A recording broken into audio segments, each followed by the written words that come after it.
சிறப்பான சம்பவம் செய்த தமிழக வெற்றிக் கழக தோழர்கள். தமிழக வெற்றிக் கழக தலைவர் விஜய் அவர்கள் தன்னிடம் இருக்கும் ஒட்டுமொத்த இளைஞர்கள் படையையும் மக்கள் பணி செய்ய தூண்டியுள்ளார். அவரின் உந்துதலான பேச்சுகளே இதற்கு காரணம் என கூறலாம்.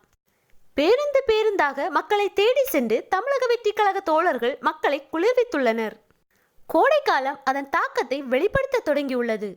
தமிழகத்தில் கோடை வெப்பம் மக்களை வாட்டி வருகிறது.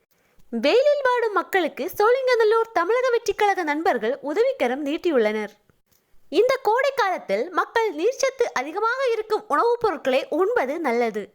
ஆகவே தமிழக வெற்றிக் கழக தோழர்கள் தர்பூசணி, வெள்ளரிக்காய், இளநீர், கிர்னி, தயிர், மோர் என மக்களுக்கு தேடி சென்று வழங்கி வருகின்றனர்.